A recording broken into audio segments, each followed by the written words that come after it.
Hi, so I'm going to explain emotional regulation and how it relates to executive function, and then we'll talk about how that relates to our limb case.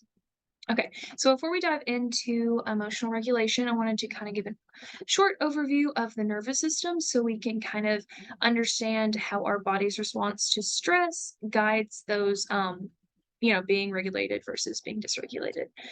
So we talk about the central nervous system all the time, but as well, there's also the peripheral nervous system, which includes the autonomic nervous system, which controls all of our like involuntary responses as well as organ activity.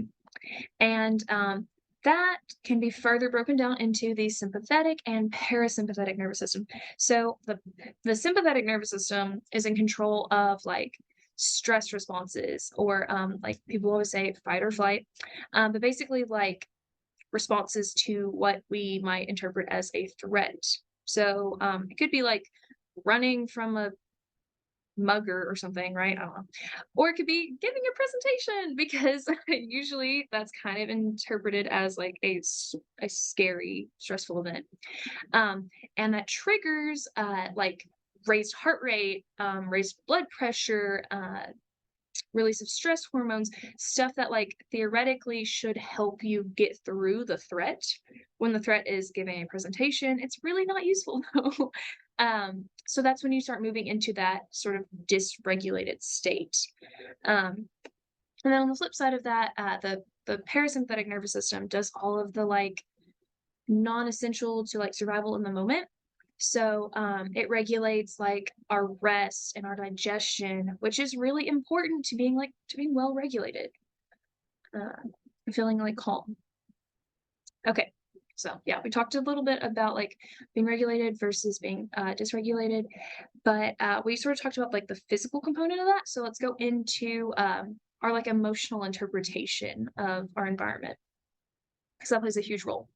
Okay, so this is one theory of sort of like how people experience emotion, right? We don't really think about like, oh, what are emotions? But this is like the theory that I was taught in my like undergrad psych class.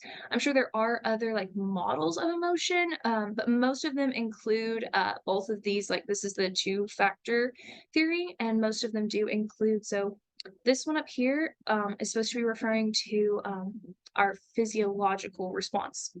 So I have a little story. My mom always like tells a story all the time about how she was like mowing the lawn on a little push mower, and then she like suddenly, for like seemingly no reason, she like jumped back and like yelled. She was like, "Huh?" And then she looked back and she was like, "Oh, there's a snake on the ground." There's like a garden snake up ahead of her that she must have seen and like been reacting to. So that's a great example that fits into this model where she had a physiological response, an actual like startled response, right? Um, and then when she thought about it and looked at the snake, cognitively, she put a label of like fear onto that, of like, oh, I was scared of the snake. And then the result of like those of both of those is your emotion of fear. And then some models say that like emotion happen or your cognitive label happens first. Anyway, they're generally kind of similar to that. So let's keep going. And of course, like your cognitive label has a huge impact on how you're going to respond to your environment and how you'll be able to regulate after you have that response.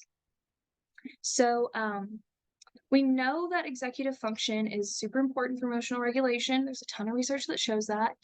And what I found, which is this first citation here, was that there are three primary executive functions because, executive function is a really big category that talks about a lot of different cognitive processes, but there's these three that are really important for emotional regulation. Okay, so the first one is inhibition. So this is like impulse control. And then the second is updating, and the third is perspective shifting. So we can look at all of these through like the example of playing a board game. So inhibition would be like if you had really poor inhibition, like maybe like a child, you would maybe flip a board game if you're losing, right? Because you can't control the impulse, or maybe you like yell or storm off or something. And then updating. It's a little bit more complicated, but basically that's like tracking changes over time. So you could be like maybe keeping track of like what your score is and what other people's scores are, or like card counting, or like, oh, that person did that. So like next round, I need to do this kind of thing. And then perspective shifting. So this could be like really large scale, but for the example of a board game, maybe you could be like, when you started off the game, you were like, oh, I want to like own all these hotels. I don't really know how Monopoly works, but, like, for that, like, I wanna own this property and this one. But then, like, as the game plays out, you have to kinda change your goals from what they initially were based on your like, as you take in new information as the game plays out. Um, but it could even be, like, changing your, like, lifestyle or political views or something like that that's a really big deal. And all of those have an important role on executive function.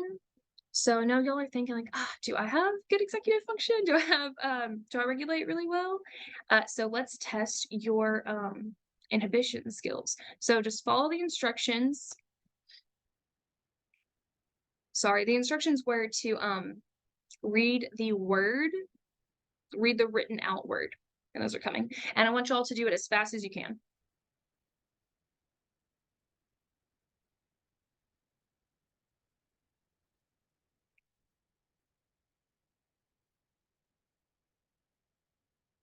Okay.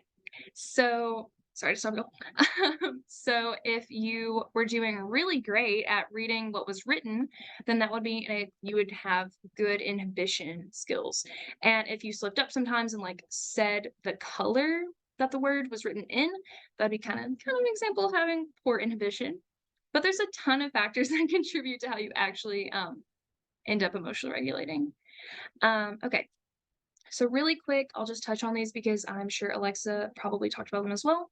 But to regulate, it's really important to go ahead and acknowledge that like that narrative of what you've cognitively attributed your environmental stimuli to like basically what emotion you think you're having, like the story you're telling yourself. I know sometimes people are like, just be happy, just get over it, like, or that's just in your head, you shouldn't feel bad about that, but it is in your head and you are living that. So go ahead, feel your feelings, explain if you're with someone else, maybe if you're like with someone who you're trying to regulate, like in the land example, like the child, you would be like, okay, so what's going on? Like, try to tell me how you're feeling and why.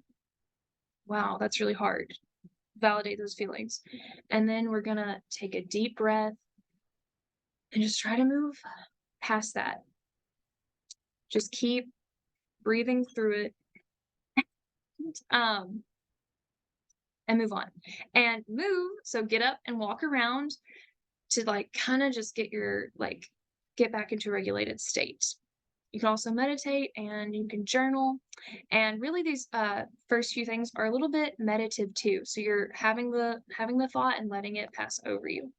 And quickly, my kind of takeaways from the Lind interview, uh, I really like noticed the dysregulation, and I thought it was awesome how the parent was trying to regulate her child. It was amazing, and I mean, even the parent did become dysregulated as well because it was a really heavy and really hard thing, and that's something that is just going to happen in life. And I think it would be great to go ahead and have like a 1, 2, 3, guideline step in your back pocket to pull out and say, okay, how can we deal with this? So thank